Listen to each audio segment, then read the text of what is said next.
This is A's Cast Live, your comprehensive look at the Oakland Athletics. Rooker, it's a fly ball to deep center. Robert going back at the track. He will turn and watch it fly. And 29 other MLB clubs. Adolis Garcia sends one the other way. That sends Carroll back. He's at the wall. Ronald Acuna, another milestone in a truly historic season. Julio with an absolute nuke out to left field. It's Glaber Day. And like a good Glaber, Torres is there. Join us as we take you inside the baseball universe. From humidors to Stuff Plus to walk-off dingers, we have you covered. Spend your afternoon with us, only on A's Cast Live. Here's Chris Townsend. Welcome to the Friday edition of A's Cast Live. From the Treehouse, we have happy hour coming up before the game here against the Astros as we have drink specials going on, and the Astros are here. It's going to be a fun series. The Mark Kotsay show is going to be coming up here in just a little bit. Martín Gallegos from MLB.com. We got a lot to talk about, but we will lead off this Friday in the Treehouse with the General Manager Show. David Forst joins us here as we're talking a little A's baseball. How are you? I'm good. We're sort of hitting the it feels like a little bit the dog days of the season. We're almost 2 months in and kind of in the routine, and got to we guys did a good job the last series getting 2 out of 3 games and kind of picking up after a long road trip. But aren't the dog days supposed to be in hot summer weather? It's not hot out here. Is that what you're saying? When did winter roll into the Coliseum today? I know. We had it really nice for a couple weeks, and for a holiday weekend, hopefully the sun comes out. Well, some of you might be wondering what the heck is in front of these guys, and I'm just going to tell you what's in front of us here is I made a decision last night that, sometimes you need to do something special to take down an all-time great. And I have Verlander's numbers. I'll save it for when you're gone. I'm afraid to hear. Yeah, I don't even want to give them to you. So I had everybody that's going to be here today that's working for the Athletics bring something that's lucky to them. And so we have a little collage today to bring luck to help take down the great Justin Verlander, who, by the way, has done very well against the A's during his career. I don't know if you know that. I've got like 20 years worth of memories of that. So, yeah, I'm not surprised to hear. So to take them down today would be a lot of fun. The last 2 games, wow. What is it like as a general manager to watch 2 extra innings games, both games you really need after a losing streak? Because you want this thing to feel like, hey, got something going here heading into the summertime. Yeah. They were wild. What's it like from your perspective? Well, I didn't watch much of the extra innings the last 2 days, if we're being honest. Do you walk away from it? Yeah, I went down and worked out in the 9th inning yesterday and turned the TV off and just kind of focus. I can catch up later. So I've seen it now, but the outcome will be the outcome. There's nothing that says I have to watch it in real time, and it's healthier for everybody around me if I don't. After you go through a road trip like we did, you come home, you feel like you need every win. So when you get to extra innings and the pressure's like that, it's I'm glad that Mark's down on the field running the show, but it's hard to imagine a game in May being a must win, but it feels like we got to get wins right now. No doubt. And I've been watching a lot of stuff about the mental side of sports, and whether it was this thing I saw with Magic and Bird, or I've seen with like Jack Nicklaus and Tiger, these great champions in the history of sports always say it's the losses that they remember more than the great victories. Yeah. And I was thinking about this second game of the series is the one that made me angry. Yesterday was like euphoric. It was great. It was unbelievable. What a comeback, down 4 runs in the 8th, and then you're down in the 11th. But it's still the loss that triggers me. Right. No, I'm not surprised to hear those guys like that say they remember the losses more. You still have to enjoy the wins and celebrate them more than just sort of be relieved. I think there still has to be something that you enjoy. And I saw Kotz said after the game yesterday he was gonna sit in that one for a little while and enjoy it, because you have to enjoy. You can't just move on because you sit in the losses all night. I know as being in the clubhouse with the players, coaches, with Mark, like those losses like that one, 2 nights ago, you sit in that, you take it home with you, you wake up with it. So you got to make sure you enjoy the wins. What I like about the rule of putting the runner on second, obviously we go home faster, but what I like about it is it keeps from these long games because now you don't have a lot of bench players. Yeah. When you have 13 pitchers, you only have 13 position players. So as I'm keeping score and I know who you like, if you went into 15-6, you kind of run out of bench guys. Yeah, you do. And I like the runner. I know there's a lot of opinion out there about it. Like you said, it prevents us from having 15, 16 inning games. And look, we didn't have to make a player move or a pitcher move after the last 2 nights, which isn't the case if you go 15, 16 innings. So that's, in that way, it keeps your team intact. I try and remind people that because there's the purists who call the post-game show and they go, I don't like it. I'm like, you just don't understand how much it affects the team for could be a week when you talk about your bullpen, when you have that many people throwing. And also the individuals, like guys lose their roster spots to games like that. They end up in the minor leagues. Like, that's not fair. If a guy goes out and wears it for 3 or 4 innings and extras and gives you something, it sucks to have to send that guy down because he gave you what he had. You know, we were talking, I think it was the last time we talked. How great is it you haven't had to make any moves? It's amazing. Remember that? Remember those fun days? I mean, we literally on a Monday had a call with with our group and talking about how stable the pitching's been. And then bam, 3 out of 5 starters go down in a space of 5 days, and you're moving guys all around with some position player moves. It's amazing how quickly it goes, and it's just a reminder of how freaking long the season is. Joey Estes.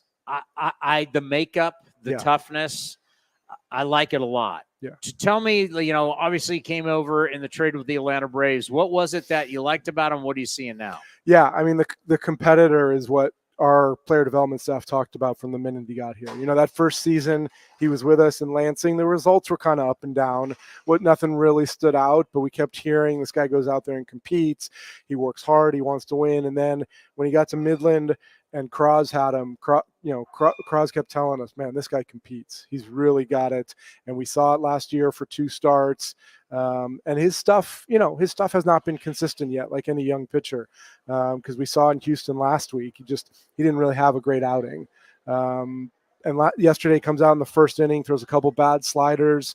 They take him out, and next thing you know, he's still in there in the 7th inning. Like, those are the things you need to build your resume as a starting pitcher in the big leagues. And Cameron, he's got drafted by the Astros. It was, I think, the 37th overall pick. He would have gone higher. It's all about signing. He ended up getting about $4 million from the Astros and was in the Verlander trade, ends up in Detroit, never really got it going. You've signed him. He's at that age where he's coming into his prime. What do you see and what do you think?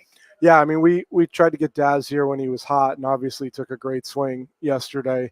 We signed him in the offseason because he can play all 3 outfield spots and because, like you said, he's coming into that age as a hitter where, you start to figure things out. This is a skills game. People talk about tools, but skills are what play. And when you're an 18-year-old and you're thrown into professional baseball, it sometimes takes some time to figure it out. It's hard, whether it's strike zone discipline or learning your approach or learning your swing. And Daz clearly made some progress over the last couple of years and had a great first couple of months in AAA. And I'm glad we got him here when he was swinging well. And that's so interesting to think about what your job is, what we don't think about. And it's not going to end up in the transactions or on any ticker on MLB Network, but you saw a guy said, I got a guy that can play all 3 positions, put him in AAA because I could use him. You got to think about that stuff in the offseason. We're just thinking about the 26. There's a lot more to think about. Yeah, no, our group does a really good job digging in the offseason. We sign those minor league free agents who come to spring training. And look, they're just sort of NRIs on that list that Mike Selleck sends out. But for us, those are guys who are going to contribute at some point over the season. Okay, when I think about the game yesterday and I see JJ Bleday, we've talked about him so much, like the talent is there. Mm-hmm. Are we now really seeing, because for years it's like we haven't had that guy, you had Chapman, you had Olsen, but we haven't had that first round. This is 4th pick in the draft. When you talk about tools, these are all the tools. Are we starting to see it all come together now? Yeah, look, I think the best thing you're seeing from JJ is like continued development. And we've talked so much over the last few years about young players coming up and what does their learning curve look like. And so few players, are straight up. And JJ is a really good example. When he came up with the Marlins, 200 something at bats, he hit 170 or whatever. Starts 23 in AAA, comes up with us. a little bit better, and we saw it a little more. Then he starts the season with us this year, and it gets even better, and you see that progress. You see it almost at bat to at bat. I mean, he fouled off a pitch yesterday before that homer, and you saw he was right on that swing, and then he takes a back foot breaking ball, which is kind of the one pitch he's had trouble with, but he takes that pitch, so you see he's on it, and then they throw him the fastball that he's looking for, and he doesn't miss it. So those little things within at bats, within games, it's really nice to see his development. You know, we've always said on this show, if you're going to find an everyday shortstop, you got to go to Eastern Michigan and pick him later in the draft. Is that what you say? Cody's been saying that for years. Like, we got to go where it snows. We're not looking for a football player. We're looking for a short. Max Schumann, this month, if you look at the numbers, over 800 OPS, the way he's played short. I mean, he's not Ozzie Smith, but I'm telling you right now, this kid's earned everything he's got. It's been a lot of fun to watch. No doubt. I don't think anybody had him penciled in at the beginning of the season playing every day in Oakland, but he took advantage of his opportunity. Obviously, some injuries around him. You know, Darryl, unfortunately, was starting to swing the bat well, hit first base the wrong way. He's down for a while, and Max just kind of jumped in. I mean, let's face it, there's nobody else on this roster right now that plays shortstop. So he's the guy. Like Brett Hare, you know, we've been checking, right? Brett Hare's played like 6 games in college, like 7 in the minor leagues. Ruiz, who's on the IL, has played shot. Like, you literally, probably, you know who your best option is? Well, Geloff goes over there right now if there's an injury mid-game. But I think it might be Lucas Erceg. I don't think we've thought about putting Lucas there. He might be your best option at short. I wouldn't argue necessarily. But yes, if something happens to Max in the middle of the game, I think Zach will slide over there. But no, he's done great. And again, another guy who the player development folks said all along, he works his butt off. He can do everything. He'll do whatever you ask. And he certainly deserved this opportunity. Your shiny toy shows up today. This is a guy that in the offseason, he didn't strike out in spring training. And we remember Andujar when he came up with the Yankees and had that big year, and it's kind of been off and on. I know in winter ball, he was huge. He was big in spring training for you. It was a shocker that all of a sudden he hurt his knee. Yeah. And that was just like horrible news. But he's finally back tonight. What do you expect? Well, I think he's going to take a little while to get going. I mean, he only had about 15 at-bats in AAA. So, let's not put everything on his shoulders right away. But the fact is, like, he was the guy in spring training you looked at and said, okay, this guy could really help us in the middle of the order. And frankly, like, hearing the news that he was hurt, that was kind of the one buzzkill we had in March. Like, we played really well. I liked the way things were going. The pitching looked good.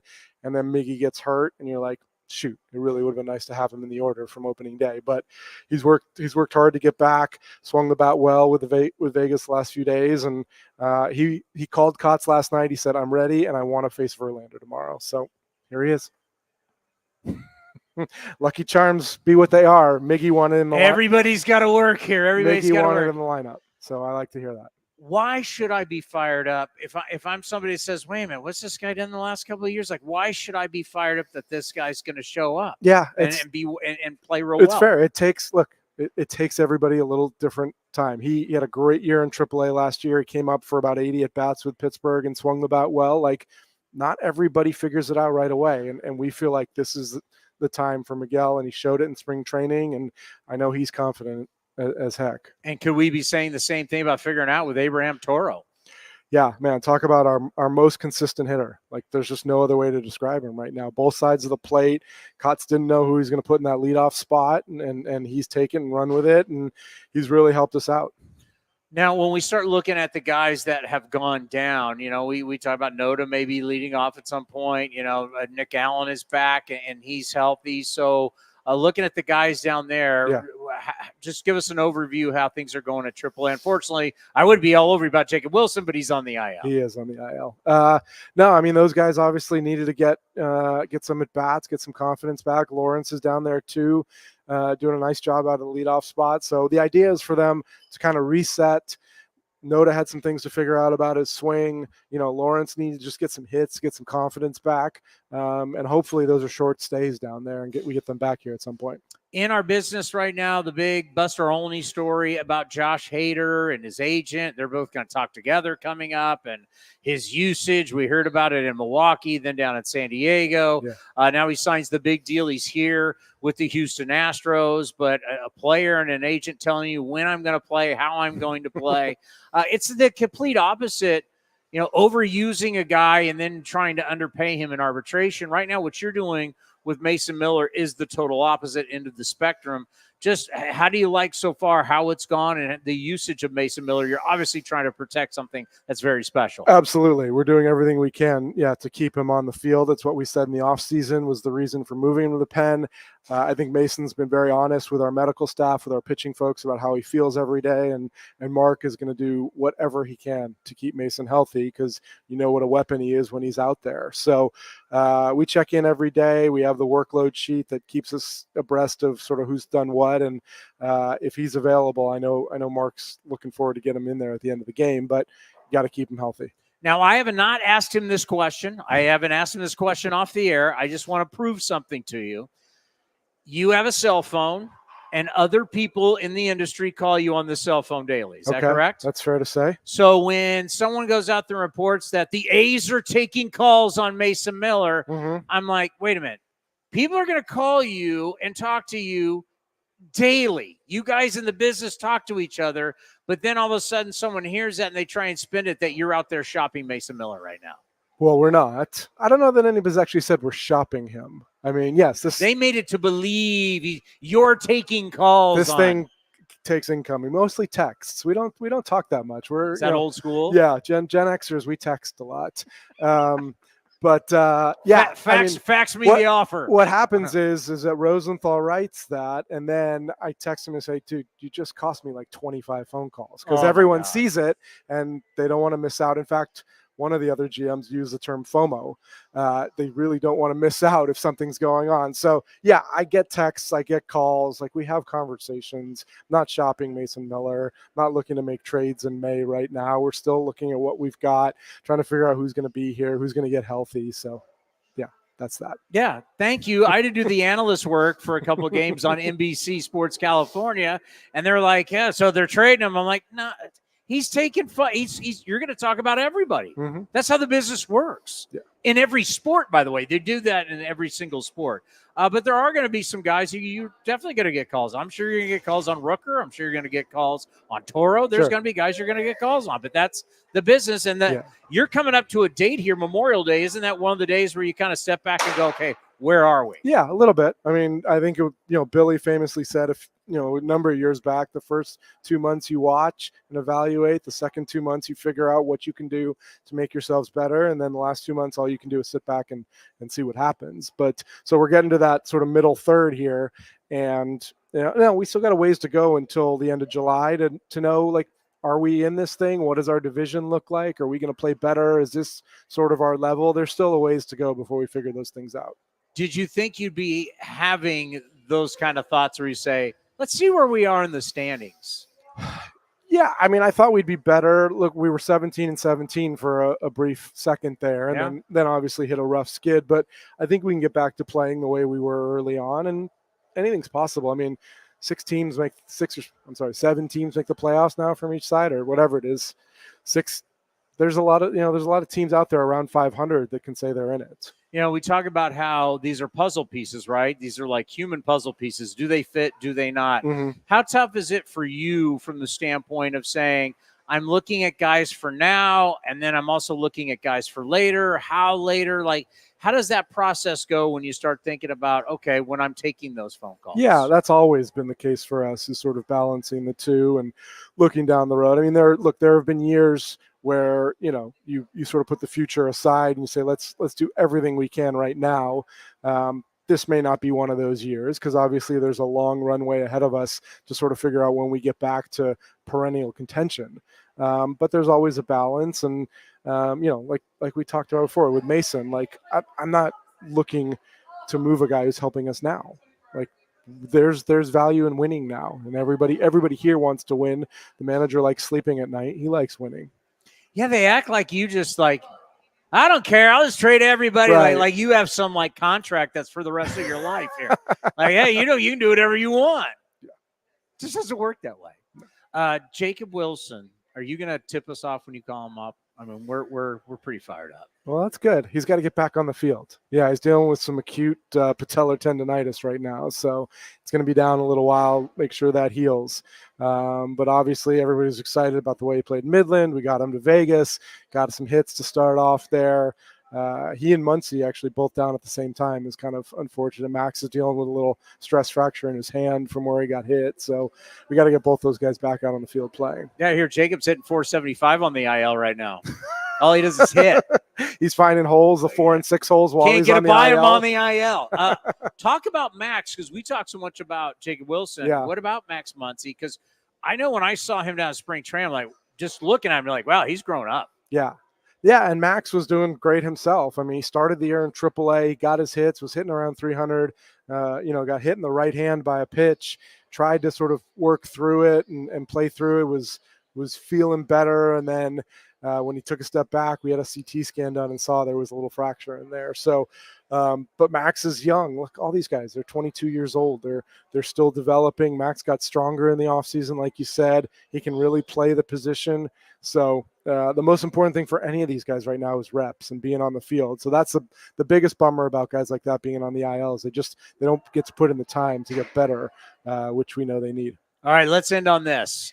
There is a sabermetrician who has taken all the numbers from last year, and he's put a list of all the different analytics that what's the best to worst predicting outcome of offense. So I'm going to ask you, for a young kid coming out shortstop out of Harvard, if there could be one thing, if I could take you back in time that you would have focused on yourself, what would be the one thing where you said, you know what, I wish I would have been really good at this?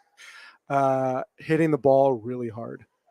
If you hit the ball 100 plus miles an hour, 105 plus miles per hour, we see guys hit it 120. Like you hit the ball hard, it's going to find some holes and it's going to get over the fence. That's something you can't teach. That's bat speed. That's hand speed. That's your path. That's, those are sort of innate things that we can now measure that we couldn't measure 25 years ago. And they're good indicators of how you're going to do up here. Have you been able to measure all of this stuff since 2000? Now, we just got it, right? Like Baseball Savant got it. And everyone's like, oh, my God. I mean, like in golf, we've been measuring club head speed and ball speed and all that for you. How long have you guys, since 2015? Yeah, I mean, we've talked about Matt Chapman came out here for his pre-draft workout, and we saw his exit speeds in that workout because we had TrackMan running. So, that was the first sort of anecdotal story I remember of saying, this guy hits the ball really hard. It's a really good sign because he only hit, 290 something at Fullerton. Tough school. But I think we knew when he came out here and put on that kind of show, we're like, all right, there's something here. So it's been a while. So young David Forst, I want you to hit it hard, but I want you to hit it a lot, though. Yeah, you gotta make contact too. I mean, if you're only hitting it every once in a while over 100, you're not really good to me. No, it's true. And you see the way the game has changed on the field and the way strikeouts affect what we do. Like putting the ball in play is a skill of its own. And we ran into the Guardians 7 times. That's a team that puts the ball in play. They make contact. They've clearly, found a type of hitter that works for them. And a lot of guys out there right now who don't strike out, put the ball in play. That's important in today's game with all the strikeouts. So at this level, it's about skills, not tools. That's the way we talk about it. Can I steal that from you? Absolutely. You're gonna hear that tonight on the A's Clubhouse Show. Thank you very much for stopping by and hanging out at the Treehouse for the happy hour. Thanks for standing up with me. We will talk to you soon. We're getting Verlander night. We're promising. We got more coming up next right here on A's Cast Live. Where does one community end and the next begin? Across the railroad tracks? On the other side of the river? Is it between the east side and the west side? At Comerica Bank, we believe it's all one community, and we're all part of it. That's why Comerica has invested over $20 million for affordable housing, financial education, and workforce development in lower-income communities. Because when we raise expectations for everyone, we all rise. Member FDIC, Equal Opportunity Lender. Hey, Oakland A's fans, step up to the plate with Xfinity Internet. Get the fastest speeds and low-lag streaming for an incredible viewing experience that knocks it out of the park. And you'll have a consistent connection with reduced buffering and freezing, so you can stay in all the action inning after inning. When it's game time, make sure to catch it all with internet that's powerful and reliable. Stream sports from the best seat in the house with Xfinity, because it's only live once. Actual speeds vary and not guaranteed. Many factors affect speed. For factors affecting speed, visit xfinity.com/network management. Whether it's a midweek trip to the ballpark to catch a game or a weekend of baseball for the family, grab your tickets for an A's game this season. Secure your seats today for all the biggest matchups, fireworks, drone shows, giveaways, and more. Don't miss out on all the things happening this season. Throws and set. It's a drive into center. It's deep, and Straw is back at the track. He will turn and watch it fly. So grab yours now at athletics.com/tickets. That's athletics.com/tickets. Baseball season is officially here, and there's no better time to build your collection of Topps trading cards. Topps packs feature everything from top stars, rookies, game-used memorabilia, and autographs from players around the league, as well as special inserts and surprises. Visit your local hobby shop, retailers, and Topps.com to collect the first product of the season, Topps Baseball Series 1. Follow @Topps on social media to join the conversation and start sharing your collection today. Hi, fans. This season, Kingsford Capital Management is the official hedge fund sponsor of the Oakland A's. At Kingsford, down to business is their way of seeing the world. Investing has its pitfalls, treacherous chasms of half-truth and despair. Kingsford's mission is to create opportunity through application of proven innovation and entrepreneurial focus with trust, tenacity, loyalty, and growth, establishing a strong reputation as a proven intended and validated bedrock of American finance. Kingsford Capital, down to business. This is the place where you can dance like nobody's watching, win like nobody's business, and get away like you mean it. So what are you waiting for? Come join the party. Take that evening out and make it a night you'll never forget. This kind of action can't be beat.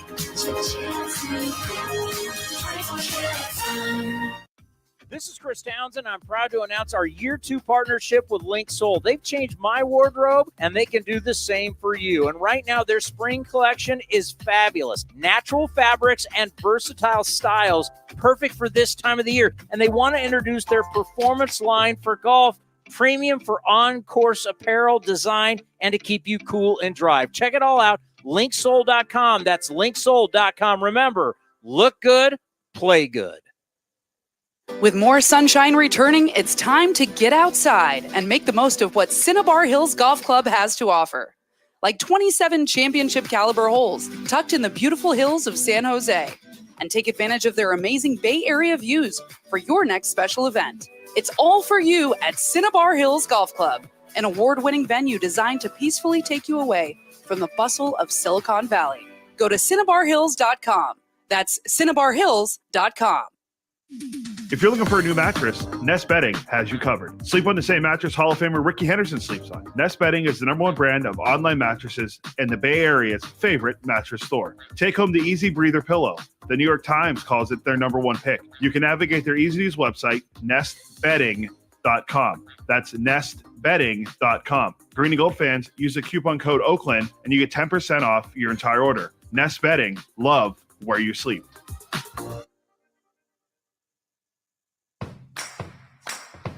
You deserve extra.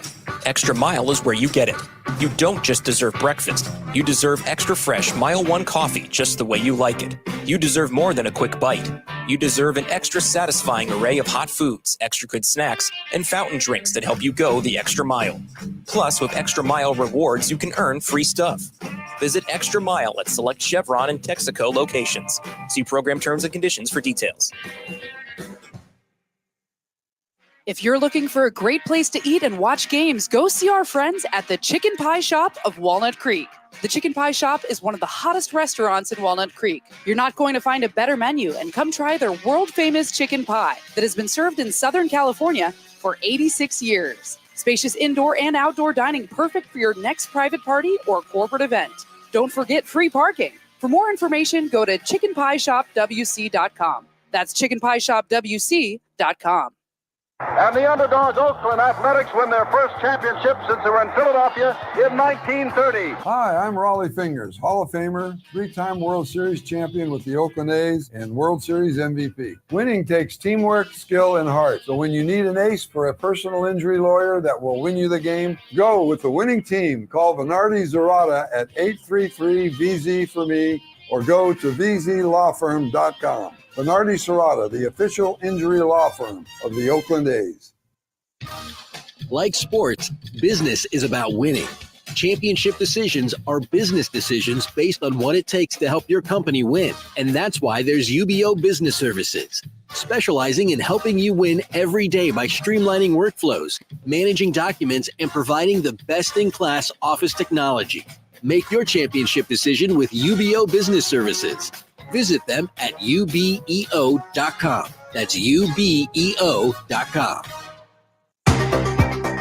Unlock offers and receive exclusive in-game features by downloading the MLB Ballpark app for iPhone and Android today. Plus, get the latest information on game times, schedules, and more.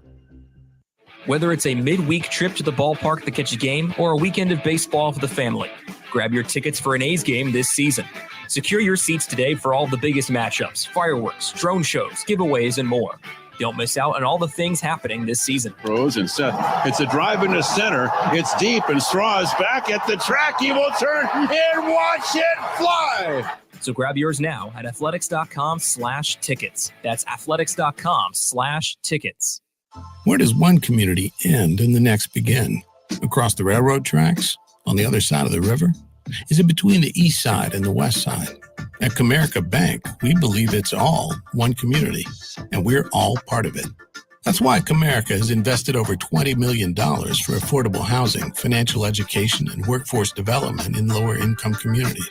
Because when we raise expectations for everyone, we all rise. Member FDIC, Equal Opportunity Lender.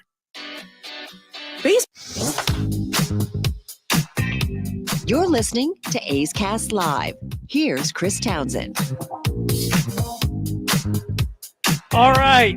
If you're wondering what this is today, this is the good luck charms of a bunch of people that are in the room today. The great Vittorio DiBartolo, Amelia Schimmel. We have from Cody, myself, the great Izzy, who I haven't seen her yet today. But this, I mean, the bottom line is Verlander, Martín Gallegos from MLB.com. Verlander is 11-4 with a 2.39 ERA and 19 career starts at the Coliseum, including postseason. Overall, he's 20-8 with a 2.41. We had to do something. Yeah. So we got the Buddha from Amelia Schimmel. We busted out, Vito busted out a Dick Callahan, the what we were doing during COVID. I got a Pirates of the Caribbean Johnny Depp necklace. This is my San Jose State driver head cover because my driver's my weapon.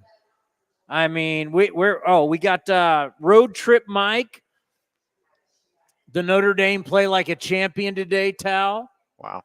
Oh, yeah. We've gone all out today on trying to win. This is serious business. I mean, shoot, you could use all the luck you can against Verlander, right? Especially at the Coliseum. And it's just been you can't. It's crazy that this might be his last start here, right? I mean, I guess the Astros come back again this year. I think they do, right? But yeah. I don't know if he's going to start that one. So he's got a long history here for sure. You think he's hanging him up after this season? No, but I mean, the Coliseum, we're not going to play games here. Oh, yeah, year, right? that's right. So, that's why he's at MLB.com. And I'm the guy. Storylines. And I'm the guy in the treehouse at happy hour, right? That's why he's the writer and I'm the idiot on the mic. Yeah, I never thought about that. The last start for Verlander. Yeah. You know, Ryan Spilboards with the Rockies and also does Sirius XM and Apple TV, now doing a lot of national stuff. We were talking about, you know, the new baseball savant for us, like stuff they've already had, but all the hitter metrics and the measurement of the bat so we can contact bat speed and all of that. Yeah. And he talks so much about, you know, yeah, it kind of matters, but so much is like individual hitters with individual pitchers and certain guys you just see, certain, you know, and certain ballparks, certain players. That's Verlander in the Coliseum. There is just something about this venue. I don't know if it's the mound, There's something that he is real. I mean, obviously, when you win 259 games and you have the stats, you're pretty good.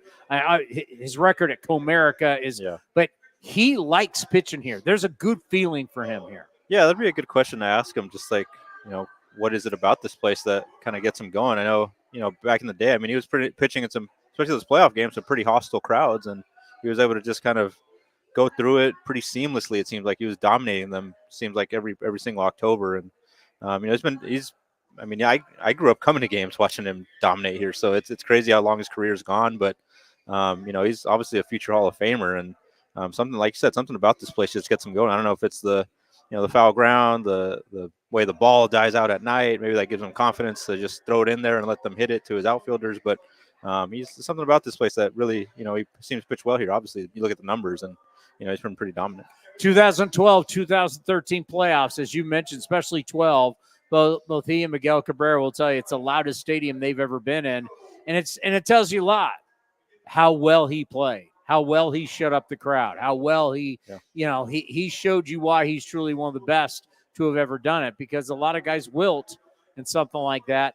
He did not wilt. No, like I said, it seemed like it pumped him up even more. I mean, pitching in that type of environment, I mean, you could go one of two ways, right? You can either kind of harness it in and pitch well, or you can crumble. And he wasn't one of those guys that crumbled for sure. He went out there and seemed like he gave it, he got even better as those outings went along, each inning that went by. Speaking of not crumbling, how do you feel about that Rocky series? I think the team's still fighting. At least they're showing they're still fighting. It should have been a sweep. They take 2 out of 3. Yeah, no, I think that was really good for them, just especially coming off that road trip. It was a tough road trip. I mean, that series against Houston, I think they're looking to try to get a little bit of revenge here after what happened in Houston. That was probably of those 3 series they played on the road. That scored 4 runs in that series. Just it was tough to get through that 4-gamer over there. And but yeah, to go into this series with a little bit of momentum, especially from that last game. I mean, if they would have lost yesterday, that would have been pretty devastating. I mean, just the way the back and forth, the coming back, tying it twice. If they didn't come out on top, it was going to be a whole different scene post game, because I know how it felt over on that Rockies side, talking to the Rockies beat reporters. And if the A's don't come through there in that 11th, it's a whole different situation. Talking to Kotsay, he was in a good mood after the game. The players are in a good mood. The music's going. I could just imagine what it would have been like if they didn't win that game, and just the silence and just kind of the deflating feeling of not being able to win that and losing 2 in a row going into the series. It's much better to come out with a series win and get a little bit of momentum. Well, Monday is the first time to check how everybody's doing. It's Memorial Day, right? We always do it around holidays. So we're a couple games from that. How do you feel heading to Memorial Day about the team the way it is now? They're definitely competitive, which I think is, I mean, at the end of the day, when you're coming off 2 back-to-back 100-loss seasons, that's really what you want, right? Just find a way to be competitive, more competitive than you were the last 2 years, and try to win more games. And, I think the soft goal, I don't think they ever officially came out and said it, but I think the soft goal going into this year was try to play 500 ball or close to it. I know they've kind of slipped based on that last road trip they had, but there's still, a chance if they could get, on a nice little run here, that they could kind of be playing above that, or, close to that 500 record again. So I think they're going along about as well as they could have wanted to. Obviously, there's been games and series where they feel like, we should have played better, games where it was like, man, it looks like, are we taking a step back here? From last year was the first, month kind of a fluke, but I mean, they've played well, especially given what's happened with the rotation and kind of the guys that they've lost to the injured list, to kind of sail through that, navigate through that. They've come up with a couple of nice stories here with Aaron Brooks pitching well and Joey Estes getting his chance. That was kind of an underrated storyline of yesterday's game. Joey Estes bouncing back from his rough start in Houston. He went 7 innings. I mean, it's been a while since a rookie starter went 7 innings for this team, I feel like. So, they're kind of navigating through it and trying to find those guys like they do every year, guys who maybe are kind of under the radar who can step in and perform. And, today we get Miguel Andujar back. I know that's exciting for them based on how he performed in spring. And, we'll see if maybe they can have a little bit of a better series here against Houston coming out that road trip where it was just bad. For all those 10 games, I felt like it was just kind of a struggle. We will get to Andujar, but now that you mentioned Aaron Brooks, I remember when he came over in the trade with Sean Manaea and for Ben Zobrist. I remember interviewing him on the pregame show, and we had him recently on. I said, what's changed since I interviewed you? What was that, 2015, right? 2015 to now. Wife, 3 kids. I mean, a lot, going over and playing Korea. It's an amazing story to watch an athlete go through everything that he is, a journeyman at best, and to now be like, you know what, I got nothing to lose. And man, he has been great. Yeah, I mean, and I think that's the mentality he's taken is like, hey, you know, I was going to retire in December. Like he said it, like him and his wife, they made the decision in December. They're done. Like they're going to retire. They hadn't gotten a call from any team.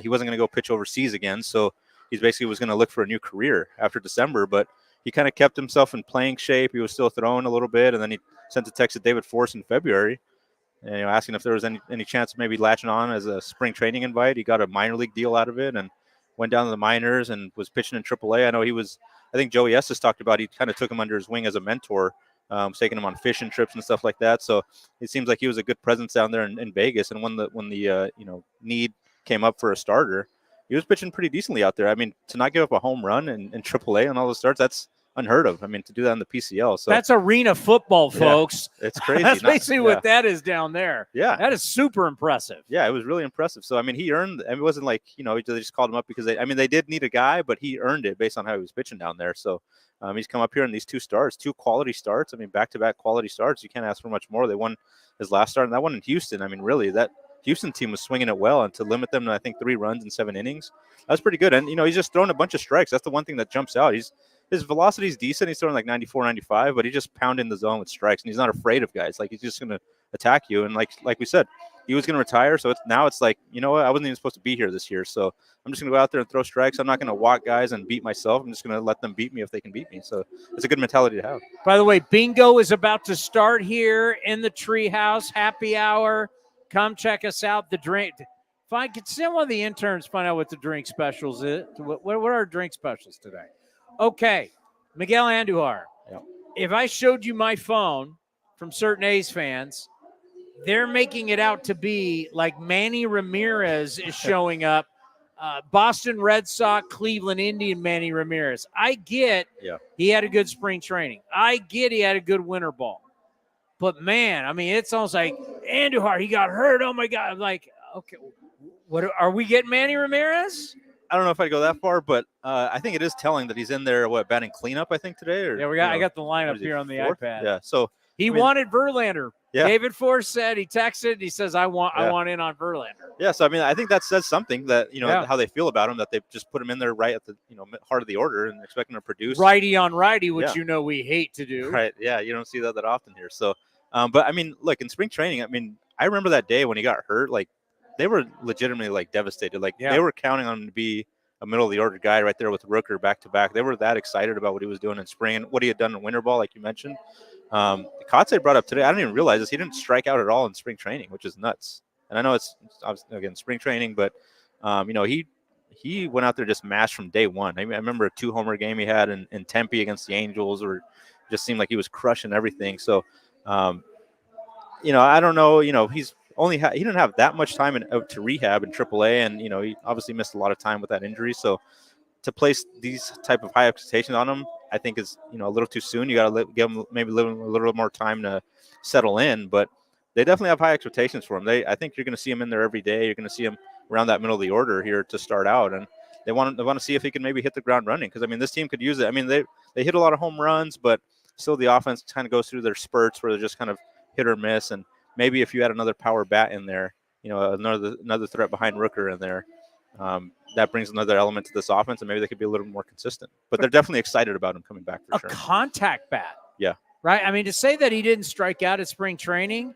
why does that mean something? Well, we're in the land of strikeouts. We're in an era where just people whiff like it's going out of style, and he doesn't strike out. And that's, contact has been a problem for this team. Right. How many times have we seen runners in scoring positions like just put the bat on the ball and they can't do it? Maybe he can be that guy. Yeah, bat to ball skills. I mean, we see with Toro, right? Right, Toro's having so much success, he doesn't strike out. He puts the ball in play, and you do that. That's more than half the battle right there. Maybe the ball will find the hole, and it's been finding holes for Toro a lot. And and Duhar's, I don't know if it's similar profile, but he does have good bat to ball skills, so he'll put the ball in play a lot.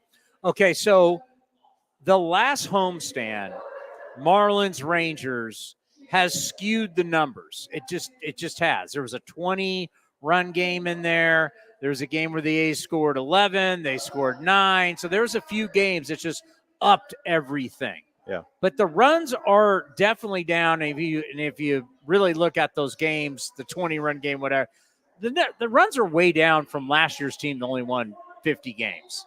This offense hasn't even been close to what even last year's has been. And what I'm getting at is we're looking at Ruiz's numbers through 50 games last year. He's batting like 284, 22 stolen bases. He had like 25. No, it's 25. It's 22 and 25. I think it was, which one was RBIs? Which one was stolen bases? I think he had like 25. It was 25 steals and 22 RBI, something like that. Hitting 284. It was like, and then now guy can't get on the field. Yeah. Now he's on the IL, but clearly something happened before spring training. They were not high on him. They said if Andujar didn't get hurt, he probably didn't even make the team. What has happened with Ruiz and this team to where last year he was a human highlight reel and now he can't even get on the field? Yeah, I think it started last year, towards the end of last year. I mean, we saw when Lawrence Butler came up, his playing time just went down severely. I mean, he was barely playing. He was kind of like he was doing most of this season, once a week. Maybe not as drastic as this year, but he definitely was playing a lot less over that last month. And over the offseason, they tried to get him. Obviously, we always hear with the hard contact rate and his lack of ability to hit the ball hard, exit velos.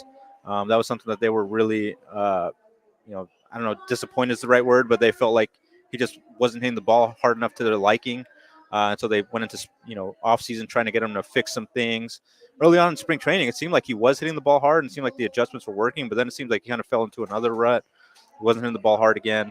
I don't know if he was dealing with some type of injury in spring. I haven't asked him specifically about that, but I know this wrist thing has been bothering him for a while now, and now he's really not hitting the ball very hard. And I mean, it's tough. He's not playing every day. It's hard to kind of find your rhythm. He wasn't stealing a lot of bases. He was getting caught stealing a lot more than we're used to seeing, but I think some of that is just, when you're playing once or twice a week coming off the bench, I mean, how are you going to find any type of rhythm? You're not on the base paths to really study these pitchers. So it's kind of just been between the injuries and just kind of maybe being lost, trying to figure out what adjustment is for him that's going to work.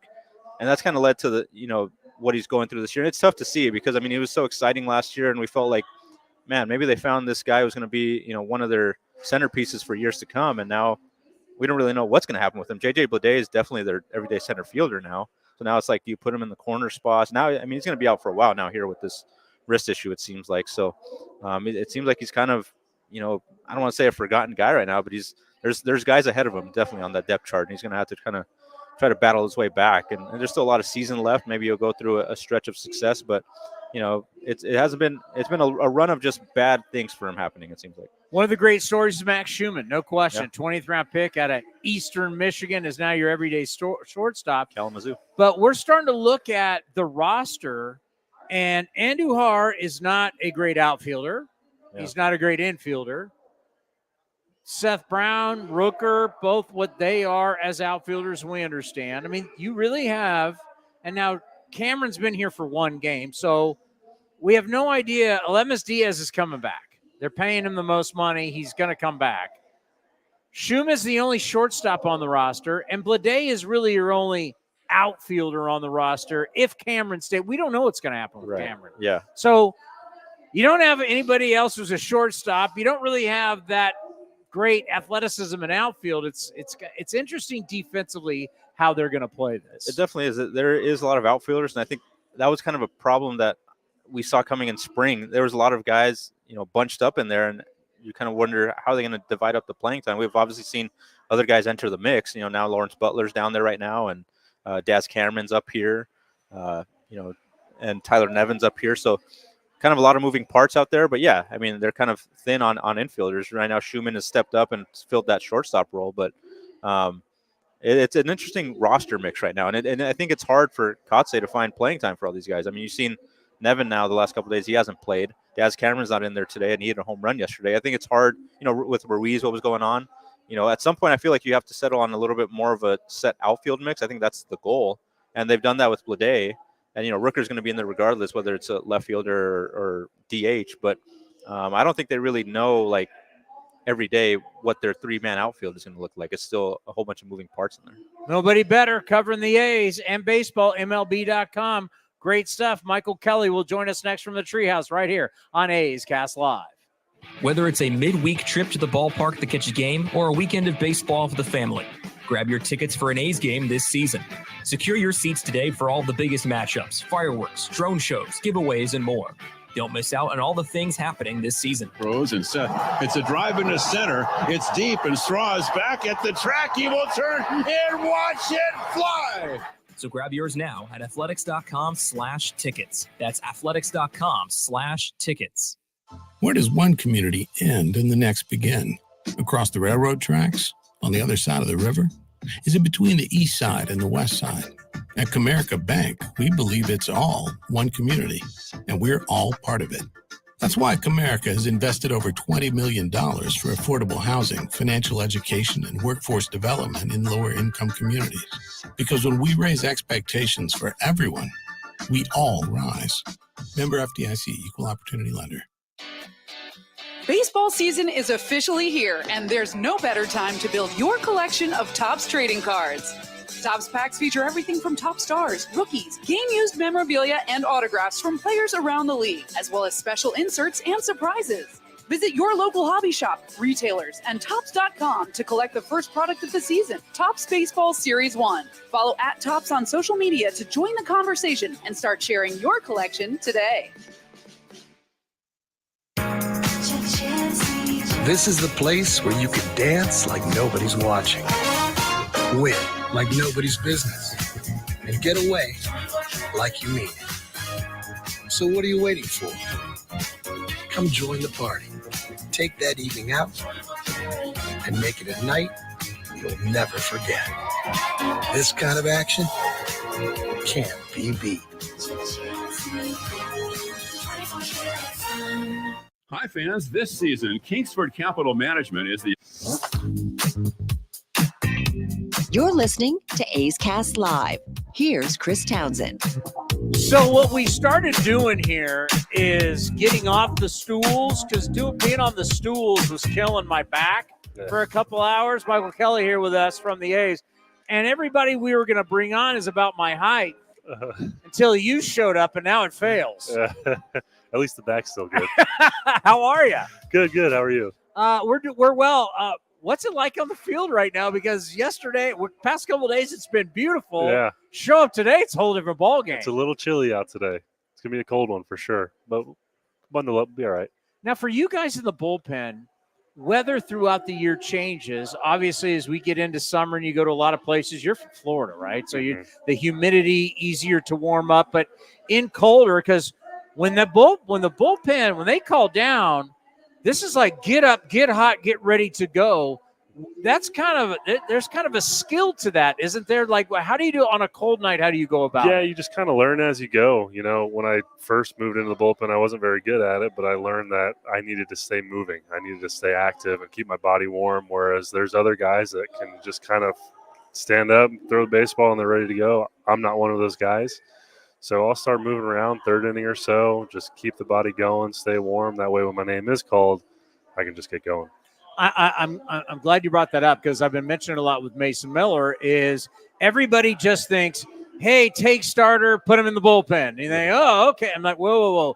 These guys have routines. Right. You're used to what you do in between every start, when you throw, how you run, how you lift. And now all of a sudden I'm going to throw you in the bullpen and get hot, get going. How long did that take for you to make that change, to be comfortable with it and be effective with it? So early on in the minor leagues, I tried to do it. Say tried because I didn't do a very good job. I was a starter, and then they moved me to a reliever, and I just couldn't figure out the routine of it, how to be ready every single day. I was used to my 5-day rotation. I had 1 day to do my workout, 1 day for recovery, and I had time in between.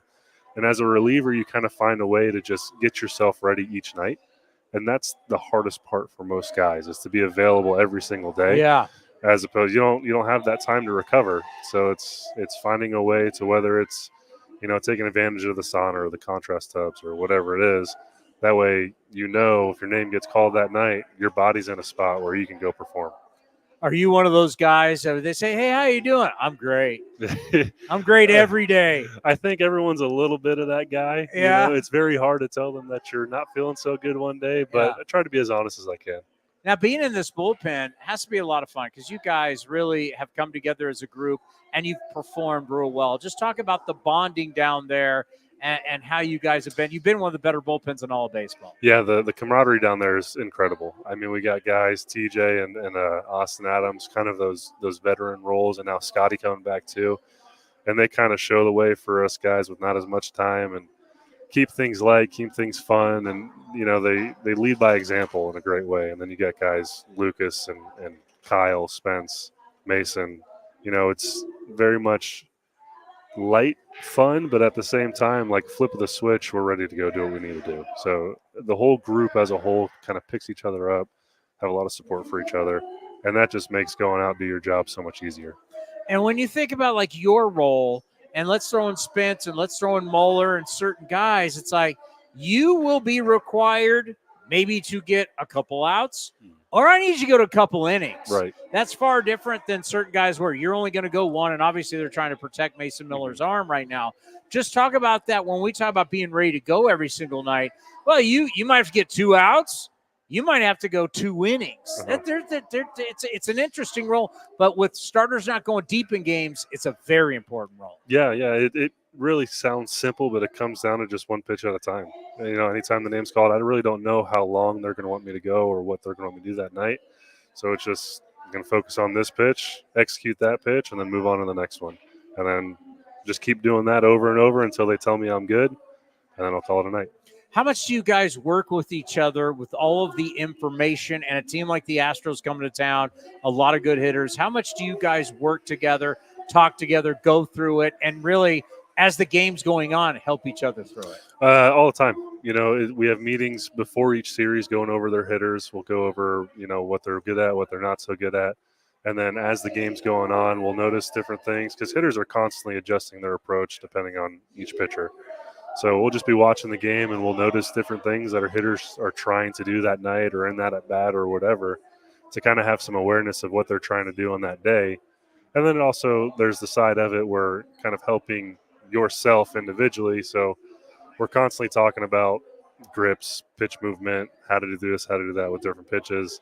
So there's always that, you're always trying to fine tune what you're doing and get that step ahead. You were a first round pick, right, by the Padres? I was. Yeah. So when you're that guy coming through the minors, and now, because when you said change grips, you can change, but it's hard to really work on stuff, isn't it? When you don't know when you're going, but you're going to pitch a lot. And it's not like a whole experimentation out there on the mound. You need to get outs now. Yes. So what is that like when you say, oh, this slider might be a little bit? How do you work on that? So it's kind of each day before the game. We go out, we play catch, and we get the chance to throw off the mound, throw a little bullpen session before the game. That's your chance to work on it, and you don't take it out to the game until you're feeling really good with it. Kind of like the driving range, right? Like I kind of like this on the range, but when I need to hit the shot, I go back to Old Faithful. Right. Well, how do you get that new pitch? How long does it take to get that, make it Old Faithful? Sometimes it happens quick. Sometimes it could take months. It's and then once you get out there, you kind of pick your spots. It's a game where this isn't a super high leverage pitch. Ahead in the count, it's 0-2. Maybe this is the time to try it out. And so you just kind of slowly bring it into your game. What's so interesting about, and we know you got to go, they're going to have to make you do bingo, but, you got 2 guys at the back of your bullpen who are really learning how to do what they're doing. Mason Miller, obviously going from starter to reliever, and Lucas Ursig, not that long ago, was hitting bombs as a third baseman in AAA. So you've been around now for a while. The conversations, how much are you trying to help, or just talk about how you guys are trying to help these guys as they're learning on the job? I mean, you'd be amazed actually, because with both of those guys, it feels like they've been doing it forever. They're very confident in what they do. They're very comfortable with what they're doing, and I'm learning a ton from them. I mean, we're all helping each other out, but those guys, they know what they're doing. You would think that they've been pitching forever. Well, you should be proud. You guys have been one of the best bullpens in baseball. No question about it. The numbers show that out. 103 miles an hour, though, is like a whole different deal. A whole different world. Like 100. Remember when we started seeing 100? You're like, wow, 103, 103 point whatever. It's a special arm. When you're down in the bullpen, I mean, the pop sound must just be incredible. I love watching them warm up. It's just fun. You don't see a ball go that fast very often, so it's a lot of fun to watch. Like, how do you hit it? I couldn't tell you. That's why I'm in the bullpen. Like, you're thinking about the time your brain has to tell you to go. Right. When do you swing? You have no time. No time. And I think the results speak for itself. Well, hey, thank you so much for coming up for a little happy hour here in the Treehouse. I'm sure this is your first time. Yep. Yeah, this thing's great. Like, It's nice. You get this thing rocking during games. It's a cool setup. You'll never see it because you'll be in the bullpen, but if you were, you know, I hear it's it really every cool. time. Yeah, you hear everybody up here. Yeah, it gets jumping. How about you'll hear the DJ? Yep. Oh, yeah. Oh, yeah. Great It stuff. seems like a good time. Hey, thank you very much. Absolutely. We got more coming up next right here on A's Cast Live. This is Chris Townsend. I'm proud to announce our year 2 partnership with Link Soul. They've changed my wardrobe, and they can do the same for you. And right now, their spring collection is fabulous. Natural fabrics and versatile styles, perfect for this time of the year. And they want to introduce their performance line for golf, premium for on-course apparel design, and to keep you cool and dry. Check it all out, linksoul.com. That's linksoul.com. Remember, look good, play good. Where does one community end and the next begin? Across the railroad tracks? On the other side of the river? Is it between the east side and the west side? At Comerica Bank, we believe it's all one community, and we're all part of it. That's why Comerica has invested over $20 million for affordable housing, financial education, and workforce development in lower-income communities. Because when we raise expectations for everyone, we all rise. Member FDIC, Equal Opportunity Lender. Baseball season is officially here, and there's no better time to build your collection of Topps trading cards. Topps packs feature everything from top stars, rookies, game-used memorabilia, and autographs from players around the league, as well as special inserts and surprises. Visit your local hobby shop, retailers, and Topps.com to collect the first product of the season, Topps Baseball Series 1. Follow @Topps on social media to join the conversation and start sharing your collection today. Hey, Oakland A's fans, step up to the plate with Xfinity Internet. Get the fastest speeds and low-lag streaming for an incredible viewing experience that knocks it out of the park. And you'll have a consistent connection with reduced buffering and freezing, so you can stay in all the action inning after inning. When it's game time, make sure to catch it all with internet that's powerful and reliable. Stream sports from the best seat in the house with Xfinity, because it's only live once. Actual speeds vary and not guaranteed. Many factors affect speed. For factors affecting speed, visit Xfinity.com/network management. If you haven't been to the Chicken Pie Shop in Walnut Creek, what are you waiting for? You're going to love the new menu, and it's a great place to watch all the games. Come taste their world-famous chicken pie that has been served in Southern California for 86 years. They have a new spring menu with special dishes and a full bar with new delicious spring cocktails. Spacious indoor and outdoor dining, perfect for your next corporate party or birthday celebration. Don't forget free parking. For more information, go to chickenpieshopwc.com. That's chickenpieshopwc.com. Nestled in the hills of San Jose, minutes from Silicon Valley, Cinnabar Hills Golf Club offers 27 holes of championship golf, a first-class pro shop, practice facility, and great food in the grill. This time of year also means family and business get-togethers. Let the folks at Cinnabar Hills make your event unforgettable while enjoying their award-winning venue. It's all there for you. Championship golf, a great space for any events, and incredible food. See it all at CinnabarHills.com. That's CinnabarHills.com.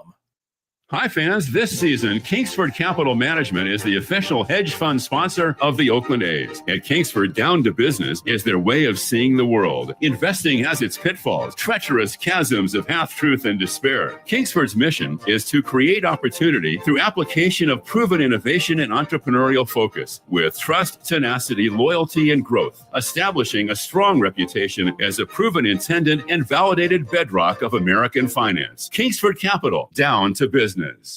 Whether it's a midweek trip to the ballpark to catch a game or a weekend of baseball for the family, grab your tickets for an A's game this season. Secure your seats today for all the biggest matchups, fireworks, drone shows, giveaways, and more. Don't miss out on all the things happening this season. Rose and Seth. It's a drive into center. It's deep, and Straw is back at the track. He will turn and watch it fly. So grab yours now at athletics.com/tickets. That's athletics.com/tickets. You deserve extra. Extra Mile is where you get it. You don't just deserve breakfast. You deserve extra fresh Mile 1 coffee just the way you like it. You deserve more than a quick bite. You deserve an extra satisfying array of hot foods, extra good snacks, and fountain drinks that help you go the extra mile. Plus, with Extra Mile rewards, you can earn free stuff. Visit Extra Mile at select Chevron and Texaco locations. See program terms and conditions for details.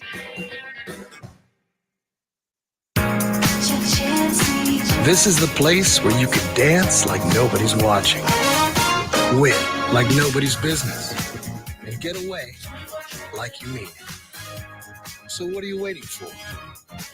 Come join the party. Take that evening out and make it a night you'll never forget. This kind of action can't be beat.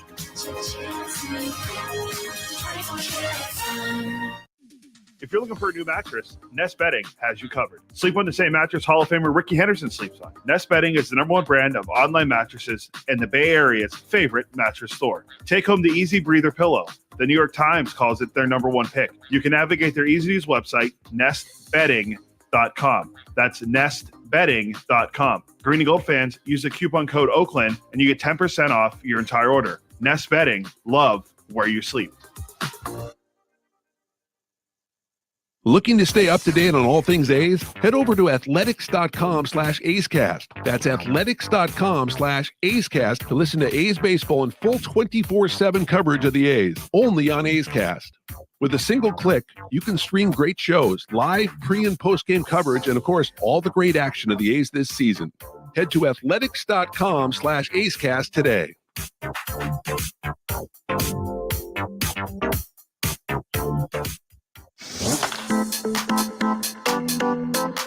You're listening to A's Cast Live. Here's Chris Townsend. This has been a jam-packed show. I've actually lost track of time. I had a whole thing about the salary cap or the need for a salary cap. What time are we on till? We'll probably end around 5:45. Kotsay will be at 5:30. So we got about 25 minutes. Till Kotsay? Yeah. Did you do the happy hour yet? I have it right there. Let me get it ready. So the drink specials today here in the Treehouse. So the happy hour, you get up here before the game. We've got bingo. We got merch flying off the shelf right now. You're going to win something. And now, obviously, if you're just listening on A's Cast, you can't see what I'm talking about. But get here. We got happy hour. Don't forget Sunday, we got from the walk-off win, the walk-off tickets. Yep, athletics.com/flash sale to get your tickets. Tomorrow, hopefully Sunday's. I'm hearing tomorrow's going to be. What, the weather? Yeah. Oh, not great or great? It's going to be a little chilly. I say it was supposed to be like 80 in San Jose tomorrow. Just saying. Not here. By the way, tonight the headband giveaway. The A's are 2-1 since I started wearing it. These are the good luck charms that have been brought by people who are up here to beat Verlander in what will be probably his last start at the Coliseum. Last start at the Coliseum. I mean, Send him out a loser. Astros are here again, but who knows what chances could he be traded? Who knows? Could even be an Astro. Yeah, but we'll just play it. We'll just go into tonight. I didn't ask your buddy Jeff Blum that when I saw Blummer here. The Cal Bear is here. The Cal baseball star, the legend, the World Series hero from the White Sox. So there's something I want to get to with the Astros. Treehouse Happy Hour. Specialty cocktails, a Caribbean rum punch. Oh, no. The old punch? Yeah. And then that could be a bad idea. And then that could be a bad idea. And then the beer that's on special for $10. Hop Valley Citrus Mistress, which we talked about before, and Blue Moon, which is brewed where, Johnny D? You're never going to let that go. It's a Coors Field. You're never going to let that go. Most people don't know. So Caribbean rum punch for $14 is a cocktail. All right, little advice from Uncle Towny: no more than 2 rum punches. Nothing good happens after 2 rum punches. Nothing. Well, Ray, the Karate Kid, just texted me. He's a big rum fan. He goes, "Rum, you say?" ? Nothing good happens anytime you have a Scorpion Bowl. Ooh. Or you have any. There's a good place in San Jose we go to for that. Trader Vic's here in Emeryville is another spot you can get one of those. Trader, that was the place for Steve Vucinich. Yeah. We did the Trader Vic's at the Otani Hotel in Japan. They had a Trader Vic's. Advice: stop at 2. Fair. It's especially at a ball game around people. You do not want to be sucking down rum drinks especially early. It's like getting before the sun goes down. It's like getting a hurricane. You only have you cut yourself off at 2. Bad idea. Cut yourself off at 2. First of all, it's a bad idea, and then if you keep doing them all day, it will not end well. No. It will not end well that night or the next day. The sugar, it just does not end well. I've been to New Orleans probably close to 15 times, and I've watched humans fall apart on Bourbon Street with hurricanes or grenades. It does not end well. So my wife's 30th birthday, we went to New Orleans. Started out, she wanted to get first class because, well, that's how she rolls. I'm not paying for first class. So I can't even believe you paid for anything. Well, she paid for. She was like, I'll pay for it because it's my birthday. All right, cool. So we drank on the plane. Then we get to New Orleans. We drank the grenades and all that stuff. So we did all these sugary drinks all day long. End of the night, 2 a.m., did a shot of Fireball with somebody. I had a Cal Berkeley shirt on or something. He goes, oh, Berkeley, I went there. He bought shots for us. Then at the end, we go to Patty O'Brien's and we get a Hurricane. I ended the night on Hurricane. It wasn't my best decision. I didn't drink the next 3 days. I'm telling you, just listen to me. I'm a professional. I've been through it. Don't do it. Okay. Are we going to have time for salary cap? Yeah, we got about 20 minutes still. We got the Mad Dog audio from MLB Now. Great show the other day, by the way. Yeah, when you can put Brian, and I know a lot of our fans because of what Mad Dog has said, but listen, Mad Dog gets ratings, whether you like it or not here on the West Coast. Mad Dog gets ratings. He gets big-time ratings through the years at WFA fan. Now his channel, Mad Dog, on SiriusXM. There's a reason they put him on ESPN with Stephen A. Smith because he gets ratings. But he said something that I agree with 100%. And to me, we keep having to talk about it year after year after year, and it doesn't matter whether it's Oakland. It doesn't matter whether it's Tampa. It's obviously going to change, leaving Oakland to go to Sacramento. But when you have the New York Yankees managing general partner, Hal Steinbrenner, essentially say the way current payrolls, including theirs, is not sustainable. That's Think about that. He's not being cheap. They're going to pay $58 million in the luxury tax. I don't even know where that $58 million goes. What, you write a $58 million check to baseball? And where does that $58 million go to? It's a good question. I'm sure there's revenue sharing, but is it all of it? I was thinking revenue sharing. Is all of it going to – I mean, where does all that money go to? I don't know. But the whole point is we see in other sports the other big three. And this is what drives me nuts because whenever I brought it up, I have to listen to baseball media people shoot me down, and I know they're not business people. I know they don't have business degrees. They don't have MBA. They don't have MBAs. They don't have economic degrees. It's like I'm listening to these journalists tell me about business, and they know nothing about business. They haven't worked in the NFL. They haven't worked in the NBA. These other sports, because they always try to use the excuse. And this is the thing that you see in baseball all the time, and you hear and read in baseball. Baseball all of a sudden is different from everybody else. Well, baseball is different. What the economics of sports of baseball is drastically different. You've had the same model when it comes to cable television. You've had the same model. So what do you mean you're different? Well, that's the easy excuse to say, well, the players and this is why way back when they should have used the scabs. They should have broke the players the way the NFL did years ago, and we'd be singing a different tune right now.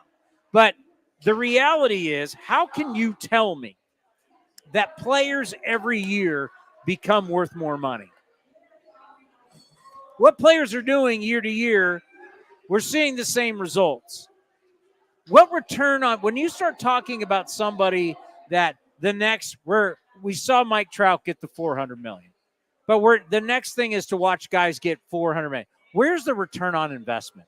Who is worth really that kind of money to a franchise? And the Scott Boras model is always comparing people, right? Well, if that guy got this last year, then this guy is worth this. It completely backfired on Scott this past offseason. But we are getting to a point where we see that Lindor, 300-something million, it's not worth it. We're seeing all these guys, like, have we hit a plateau where you're now going to try and get, I don't know what you're going to try and get with Juan Soto. I don't know, the polar bear. What do you really think after you guys saw what happened last offseason? Where do you really think that people are going to look at you and think when it's at some point, these businesses have to ask, what are you really worth to me? How do you make me money? Because the cable money is starting to evaporate. The cable game is going away. We now know that, and the Houston Astros are a great example. They lost their cable deal. Oh, no, the Shrine. The Shrine is taking a hit. But you understand my point that baseball is looking at a way where there was an article recently about how baseball is going to figure out a way for all of us to be able to watch all of our games on basically a platform. Yeah, streaming platform. That was a big thing. I think Evan Drellick of The Athletic had it the other day. The days of NBC Sports California, Bay Area are going to be coming to an end. So when this comes to an end, how is a player going to be? Juan Soto's worth $500 million. How is Juan Soto going to be worth $500 million? What's your return on investment? Well, the Yankees have the money. Well, the Yankees are basically telling you, we want him, as I'm holding up the article. If you're not watching the show, just listening, I'm holding up the article, and Hal says, quote, I'm going to be honest, payrolls at the levels we're at right now are simply not sustainable for us financially. And he's really speaking for a lot of teams in baseball. You know, where this thing is going, you know, as businesses, you want to keep making money. Players saying they deserve a piece of the pie, but as players, what really are you even worth? How many players are really worth a standpoint? I'm making that much money off you, the player. Shohei Ohtani is going to make me money. Yes. We know that. How many players, like Alex Bregman wants $200 million, let's just say. Why is he worth that to me? I don't think he's getting you the ROI, return on investment, like you would get on Ohtani. Not even close. Are we at this point, the contracts, they've gotten so high, we've hit a ceiling. And the agents, you know, are we going to have a couple more off seasons? It's going to get really uncomfortable when Scott Boras is telling Matt Chapman he's worth $200 million and he's never going to sniff a contract like that. Jordan Montgomery wanted what? He's off to a bad start. Blake Snell wanted what? He's off to a horrendous start with the Giants. It's like, remember, Montgomery fired Boras too. You mean you got these guys who think they're worth, we're all going to be getting $200 and $300 million contracts. I don't know if I think the tide is changing in the seas.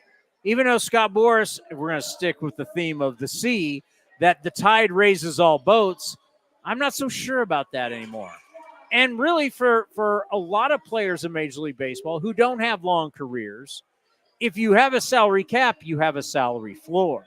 You bring that floor up for all these Major League Baseball teams, now everybody would be making more money. Do you want the Mad Dog audio? I'd like to hear.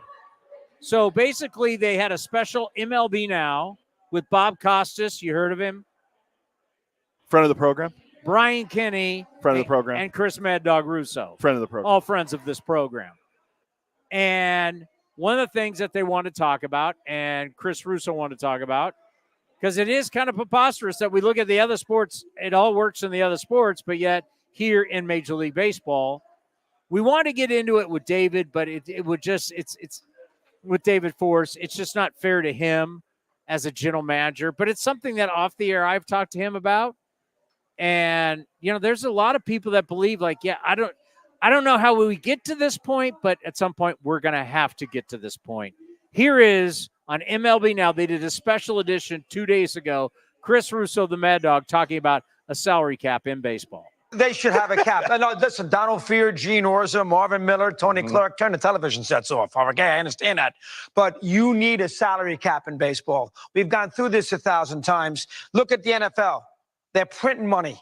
Everybody's got a chance as a salary cap. I understand there's reasons, central money coming from the TV networks. I understand that. The NBA, they just signed these billion-dollar contracts with maybe Bob's X Network, NBC, with obviously with ESPN. They got a salary cap. Milwaukee can win an NBA championship. Indiana's in the semifinals. They can win an NBA championship. Look at the NFL. Green Bay, Kansas City, for crying out loud. It's about the quarterback, but they can win. In baseball, right now, you know who 5 of the teams are that's going to be in the postseason. The NFL, there's 6 new teams making the playoffs every year. You only are as good as your weakest link, and everybody should have the same amount of revenue to spend on players. And in the other sports, hockey too, they have salary caps. It's great for the players, understand that? It's great for the folks that are making $600-700 million. But if you tell me the salary cap is bad in the NBA, when's the last time the Knicks won a championship? How about the Lakers? Big markets. They don't win necessarily. How about the football giants? How about the Cowboys? The Dallas Cowboys haven't won. How about the Cowboys? How about the post-Jordan Bulls? There's another one. Because everybody's got a chance. In baseball, the Pirates. I know these teams have had their moments, but you get the idea. They're getting better. Kansas City getting better. They won a championship, but you get the idea. Tampa, Miami, Oakland. You got the idea. Get back to talk. You want everybody with an opportunity on a year-in basis, not to look at the payroll in March to see who's got the best chances to win. Dodgers have the highest payroll, they're always in the playoffs. Yankees have the highest payroll, they're always in the playoffs. Phillies now highest payroll, they're always in the playoffs. Always. It's not always about how you handle it management-wise. It's about the aspect of finances that you have to spend on players. That's a big component in baseball, and that should change. That's my mad about. Should there be a minimum? Should there be a floor? Yes, there should be a floor. There has to be a floor. Those $60 million teams either. Now, number one thing there that I want to stress is that in other sports, they don't have these conversations. And that's what we need to get away from. I think everybody who works in our sport would agree with this. We need to stop talking about money. It's not good. If you want to talk about how to reach a younger viewer, this is the entertainment business. And you want to reach the younger viewer, you've got to stop these conversations. Because millennials, Gen Z, what are my kids? What are they called? Are they might still be considered Gen Z? I don't know what the cutoff is. What's the next? Oh, Gen. I'll look it up. Whatever it is, I hit it again. I hit the shrine again. God. Gen Alpha. Gen Alpha. Wait, no, born between 2010 and 20. Yeah, so they're considered Gen Z. But Gen Alpha is the one after that. Gen Alpha, they don't want to hear about it. The world is changing. The way everybody, I mean, we all know that. I mean, we're in Silicon Valley, well, we're not in Silicon Valley right here. Cody and I live in Silicon Valley. But I mean, the trends and the way people are growing up and the way people view life is completely different. And if you're going at them with an archaic model, that's why A's Cast has to be what it is. Because the cable model, as we're seeing, is archaic. The terrestrial radio model, it's archaic. It's not the few AM radio. I'm sorry. The 2-2 pitch. It's not. If we go back to the movie Moneyball, Brad Pitt playing Billy Bean, adapt or die. You don't adapt, you're going to die. And the fact that this is what we're talking about, we go to the winter meetings and all people are talking about, no one's signing. No, I mean, this is bad. We don't talk about it in the NFL. You hardly know does anybody know what the backup guard makes in the NFL? We don't. Do you know what the fourth string wide receiver makes in the NFL? No. Do you know what the sixth man for the Warriors makes in the NBA? We can look it up, but that's not what they talk about. Well, not to be that guy, but Chris Paul made $30 million as a sixth man. bad example. Every other guy, yeah, absolutely not. Okay, who's the sixth man for the Houston Rockets? No idea. Who's the sixth man for the Orlando Magic? Penny Hardaway. Is he still there? Penny I'm Hardaway. kidding. Shaq. Young Shaq.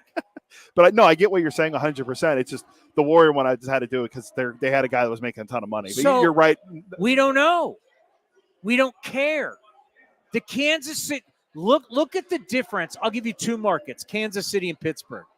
The Kansas City Royals, it's a small market.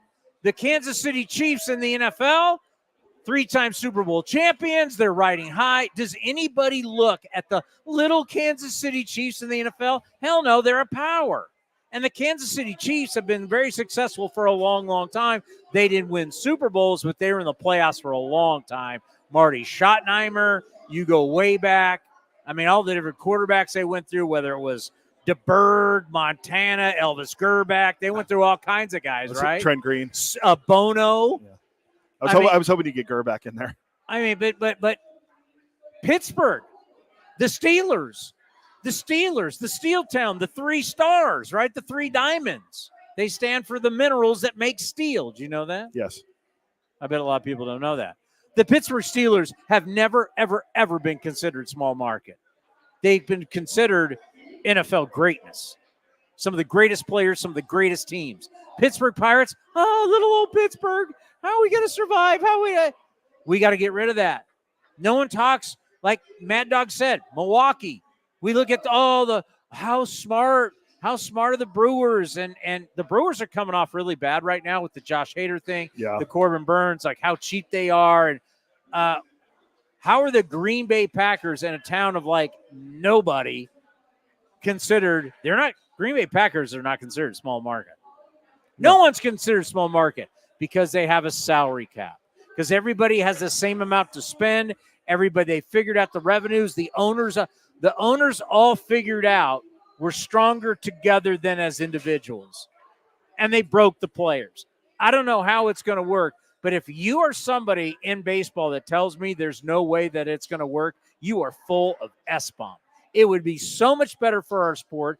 We wouldn't be talking about it. Long-term for the A's, I hate to say this, but at some point the A's are going to be playing in a state that has no state taxes. It'll be a huge benefit for the A's, because let me tell you, California people, at some point with the deficits, as we're sitting in a city right now that has a $177 million deficit, taxes, they're going to keep trying to raise them. And if state taxes go up, that much harder to get players. California teams, if you keep right, if this, for us Californians, it sucks. It's going to be hard to get players. But man, to have equal, so we're not sitting here. We're not talking about when Tom Brady goes to the Tampa Bay Buccaneers. Just look at Tom Brady to the Buccaneers. Or when John Gruden went to the Tampa Bay Buccaneers. They got 2 Super Bowl titles. Look at the difference between you're talking about the Rays and the Buccaneers. It's unbelievable. Another good example, too, that's to bring hockey into, is when you talk about Pittsburgh, the Penguins aren't considered a small market. No. They had one of the highest payrolls in hockey they still do. Well, with Crosby and proof Malkin of point, baseball is the only sport that still talks about market size. Yeah, you don't hear about it in the other sports for sure. I mean, look at the NHL. I mean, do you think people are talking about the market size of Edmonton and Calgary's? Are we talking about the market size of New York City versus Kansas City when New York can't get a team into the postseason and the Chiefs keep winning the Super Bowl? Yeah, no.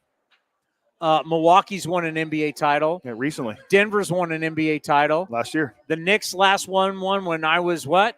Phil Jackson was on the team. Was I born the year that way? Was that the 72? Was the early 70s, yeah. Phil Jackson. I was born. Phil Jackson, the player, not the coach. Is Chicago considered a big market? Yeah. When's the last time the Bulls won the title? 98. 1998, Jordan's last year. Yeah.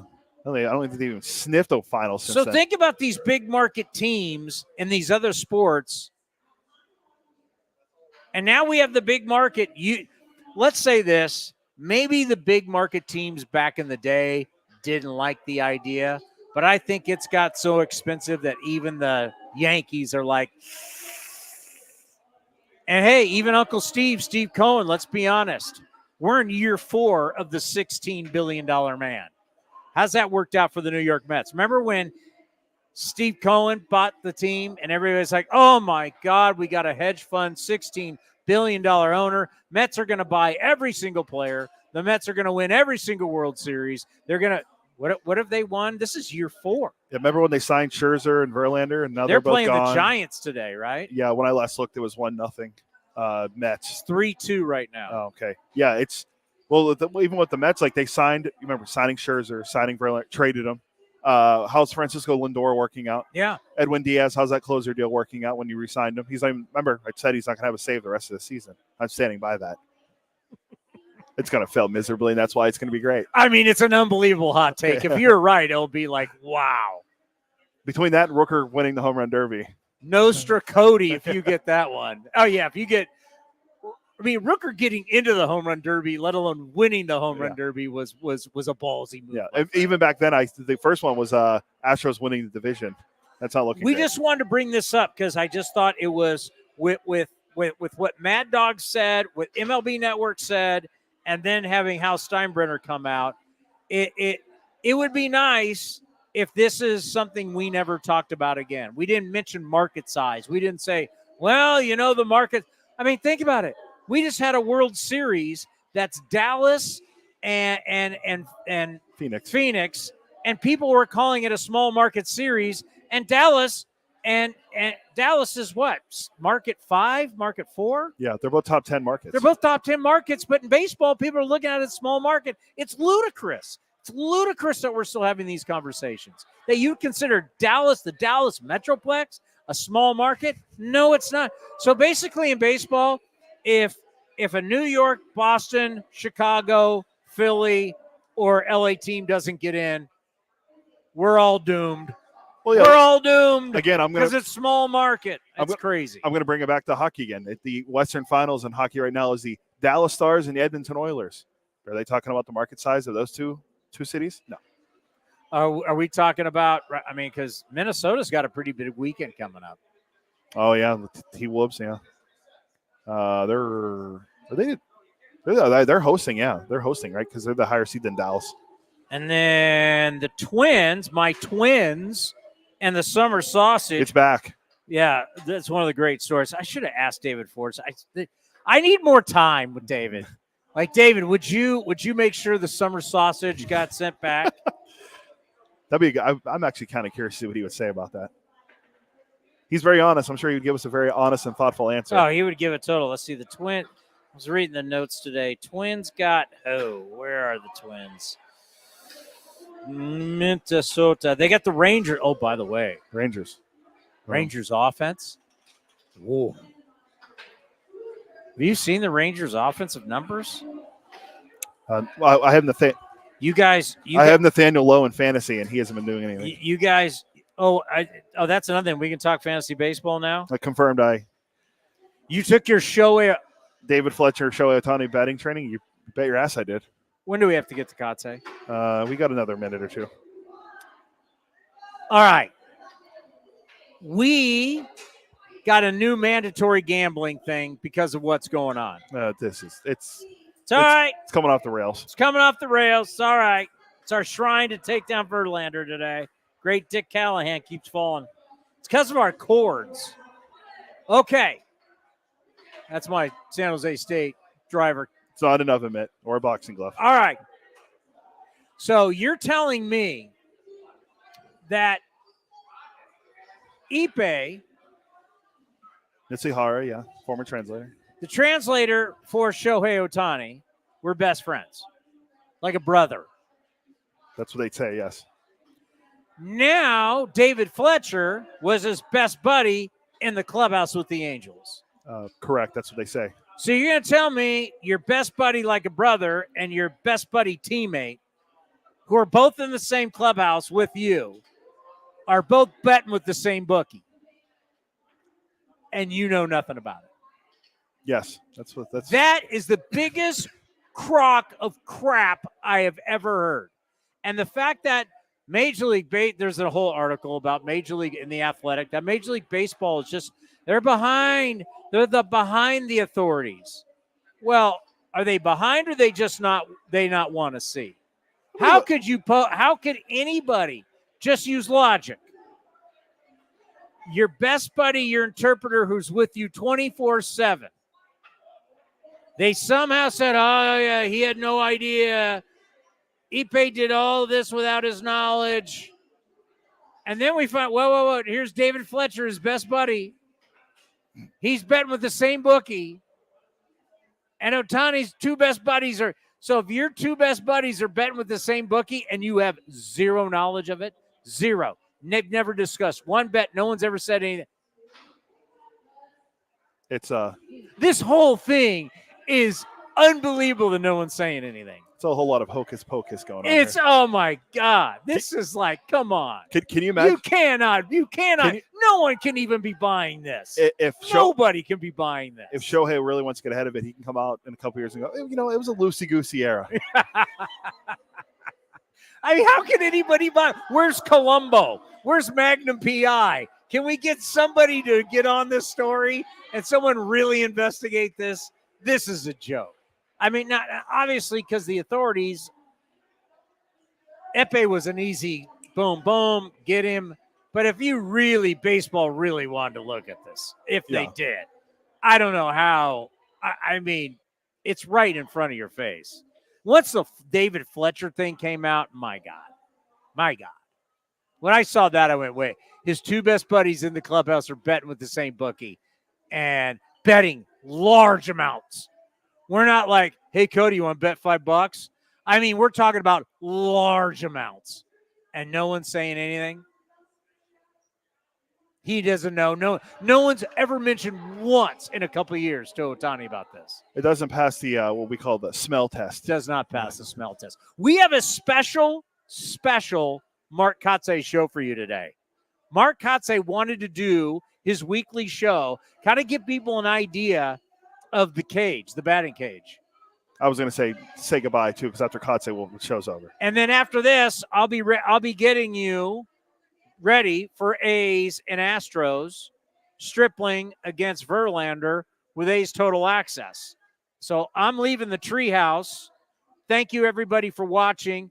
Thank you, Michael Kelly. Thank you, David Forst. That was a really good David Forst show. A lot of information there. We're lucky to have the GM every couple weeks for that long. You think other teams get that? They don't. We're really, really lucky David gives us his time. But the Mark Kotsay show from the batting cage, kind of give you a new idea of what the A's are doing with their hitting, and hopefully it gets better. Here is the Mark Kotsay show. Time now for the Mark Kotsay show right here on A's Cast Live, brought to you by Nest Bedding. Love where you sleep. He sleeps on a Nest Bedding bed. Go to nestbedding.com or check out their location in the Bay Area for all your bedding needs. How are you? Doing great. We're in where it all happens. It's the batting cage, right? It's kind of cool. You kind of see, you got all the different things going on TVs, Verlander going today. I see some video of Verlander. Just talk about what we have going here and the process of your players getting ready on a day-to-day basis before the game. Yeah, well, I mean, you're welcome for this idea to come into the batting cage today.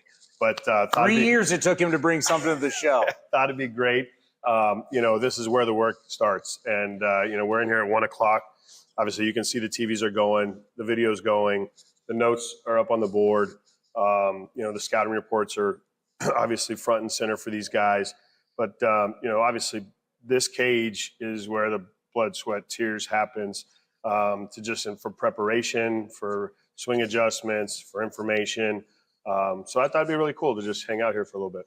You know what I love is like when I see like Verlander up on the screen, and if I was a hitter, to be able to see all of his stuff and to see it, just to be able to, okay, this is what I'm facing tonight. How big for you? We talk about what guys are doing now or when you were a player, just to see it, other than walking in going, what does he have? He's got fastball, curveball, slider, change.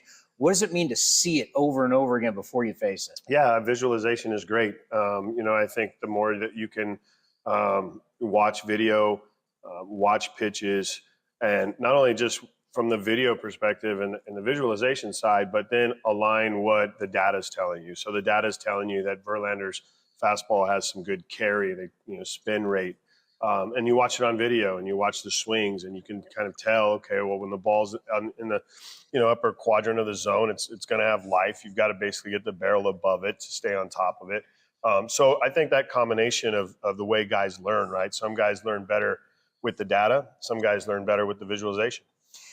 Years ago, I worked for a place called the San Diego School of Baseball, and Tony Gwynn was part owner. I actually set up a cage for Tony Gwynn one time. He wanted it at 65. We now have these machines that are pumping high velocity gas. I mean, because you just can't, you coaches can't replicate that throwing BP. Do you like your guys seeing a lot of that so they get used to just getting everything ready for that kind of velocity? Yeah, I mean, obviously, maybe you can show the viewers at the end of this, but the machine's set up down there. We've got 2 different home plates. We're standing at the front home plate. There's a back home plate. That machine there can crank it to 75, 80. But then again, it can go higher if you're basically shortening the distance. You see, there's actually 4 plates that you can work from. So with that machine, we want to drill velocity, but it's tough to do with the hard ball on a daily basis. Hands, wrists take an impact. So we train on foam balls. And those foam balls on high velocity actually have even more carry than what you can get with a hard ball. So, but we do both. We do a combination. Obviously, we set up the breaking ball. We try to replicate Verlander's curveball for tonight so hitters can come in and get a look at it. We didn't have that years ago. I mean, what is that like when you could really – because, some guys got like a 12-6 curveball. Yeah, no, it's helpful. It definitely is. When we were in Kansas City – against the Royals early work, they had a machine that was on stilts basically, and it's kind of brilliant in terms of it's coming from a release point that's higher. They were facing Stripling that night, and Strip's arm action is more over the top, and so they had the machine up as high as they could get it basically, and they were working their hitters early on that pitch in that location. Yeah, when you think of guys, and one guy is Chris Young, the GM of the Texas Rangers. Would you play with him? Yeah, I played against him. I couldn't hit Chris Young.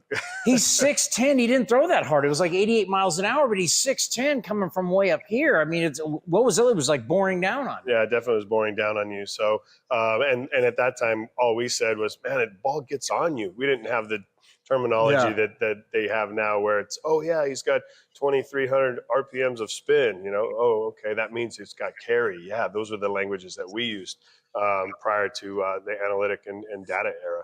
What time do guys, if we got a 6:40 first pitch, what time are guys getting in here starting to get ready? Generally, like their routines start in or around 2 o'clock. If we have some rehab guys, so the injured guys will come in and use the cage prior to 2 o'clock. Obviously, most of our position guys are out. This will get announced at some point this afternoon, but Miguel Andujar's back. We also have Alemis Diaz, which is, I think, our only other position player that's rehabbing. But if they are here, they hit early before the guys start their routines. And the routines can be tee, it can be soft toss, it could be machine. And they basically just are, if they're working on a swing adjustment, they'll do that at 2:30 with the hitting coaches. They'll sit down, they'll analyze their swing on the TVs behind us. They'll do side-by-side, imaging of particular at-bats or maybe even particular swings on certain pitch types. So, from 2 to 4 before we take BP, a lot of work goes on in here. Yeah, and sometimes you don't even take BP on the field. It's everything that we see from a warm-up standpoint is done right here. Yeah, a lot of what we do in warm-up, especially in day games, the work's done in here in the mornings. The guys just, come in to get loose. Some guys will do a warm-up routine at 10, and then they'll come in right before the game, 20, 30 minutes before the game, and they'll hit off the velo machine so that they're ready for that velo once the game starts. Andujar did not strike out in spring training. And last time I checked, he hadn't struck out in AAA. So he's on an incredible contact run. Just talk about how he's going to fit in, how you're going to use him, because obviously he is really going to help this offense. Yeah, he's a professional hitter. Like you said, he hadn't struck out. I think he did get his first strikeout last night maybe, or the night before in Tacoma, which is a good thing. Mm-hmm. But he'll come in and we'll utilize him in that DH role. We'll utilize him in the outfield a little bit. He might get a chance to play some first base. But again, his bat in spring training was exceptional. And, we're hoping that his timing is there and he can come in tonight and start playing. These last 2 games against the Rockies, these extra innings games are wild. They're absolutely wild. What's it like as a manager with all the moves, having to anticipate? You're now going into extra innings. What is that like for you? Yeah, there's a lot that goes on with the game now. Once you roll into a 10th inning, it happens fast. You have to think ahead and be prepared. Both of our clubs yesterday and the day before, when you get to a particular spot in the lineup, there's benefits from trying to bunt. There's benefits from trying to just get a run in with utilizing the swing. You got 3 shots with the runner in scoring position. And I think strategy is a part of it. Execution is even bigger. The first night in the 10th inning, we tried to sack bunt in a tie game. Brett Harris missed the first time and then missed the sign the second time. So, things happen. It's quick. The game speeds up on the youngsters, and that's a learning moment for them. Now, years ago, before this rule, you really had to worry about your bench because what if I do go 16 innings or 17 innings? Do you now have that same concern, or do you now, because your bench with all the 13 pitchers, you don't have a big bench? No, you don't. But you definitely try to utilize the bench in the most helpful way. And I know the Rockies yesterday in the 9th inning, they put their pitcher in the 7-hole.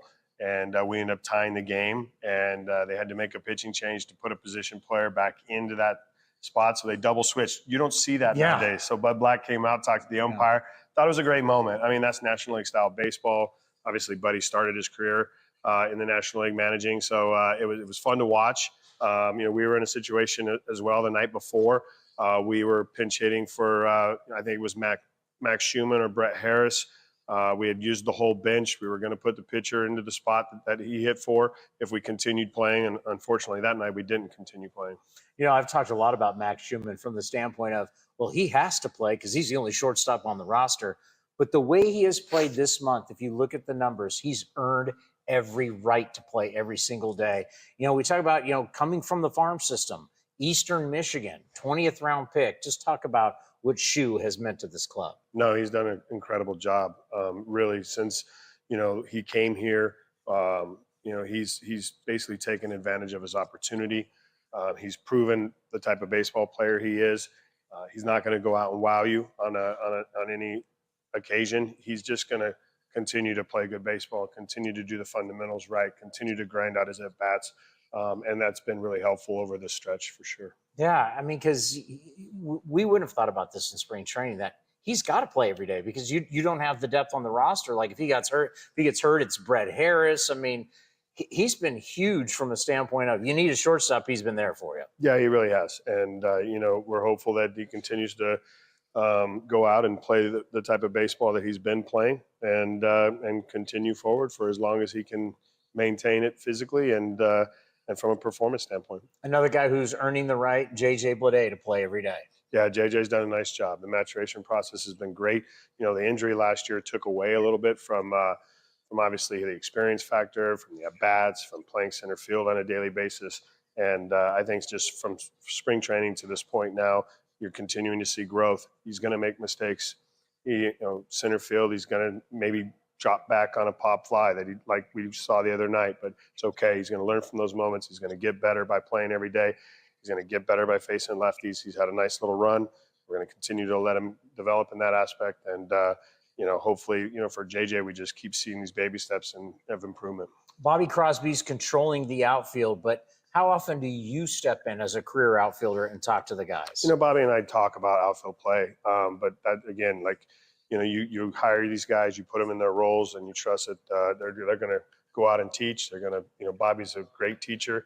We talk about a lot infield, outfield play. There's a lot of resemblance. There's a lot of similarities. But for me, if I need to address something, I mostly will do it through Bobby. But if you see me during BP roam around the outfield, I'm always talking about outfield play. Roman with his fungo. All right, let's end on this. This is going to play throughout the week, but tonight when we're filming this, Justin Verlander, who has had an unbelievable career against the A's alone, obviously he will be a first ballot Hall of Famer. He's one of the greatest pitchers of his generation. Take us back when you were playing and you were going to go up against a guy like Verlander, who you knew about the greatness, how you get up. You should get up every night, but how you get up, if whoever it was, how did you get up for that game? Well, you don't have to get up for the game. I mean, it's easy. Justin's obviously had a lot of success against the A's. At this point in his career, we know what we're up against. I know that these young guys want to do some damage. They want to beat Justin. We want to beat the Astros. So, this game tonight for them, there's nothing that needs to be said to get excited about. Who was the one guy that you went, oh, I can't wait to face him? Oh, Jamie Moyer, because I had the most success against Jamie Moyer. Moyer. But if we're he only talking played for 30 years. Yeah. But like Hall of Fame pitcher? Ooh, I mean, Greg Maddux was always like, all right, here we go. We're gonna, we got to strap it in and get locked and know a game plan. He's going to throw me a sinker away. If I get a good swing on it, hit it to left field, I'm going to take my first hit, and then we're going to go to work for a second one. So the great ones, they don't make many mistakes. You got to take advantage of it. You got to have a good game plan, and you got to be ready. This idea was yours. Thank you. This was awesome. Yeah, you're welcome. It's the Mark Kotsay Show, brought to you by Nest Bedding. Love where you sleep. This is Chris Townsend. I'm proud to announce our year 2 partnership with Link Soul. They've changed my wardrobe, and they can do the same for you. And right now, their spring collection is fabulous. Natural fabrics and versatile styles, perfect for this time of the year. And they want to introduce their performance line for golf, premium for on-course apparel design, and to keep you cool and dry. Check it all out, linksoul.com. That's linksoul.com. Remember, look good, play good. This has been a presentation of the Oakland Athletics.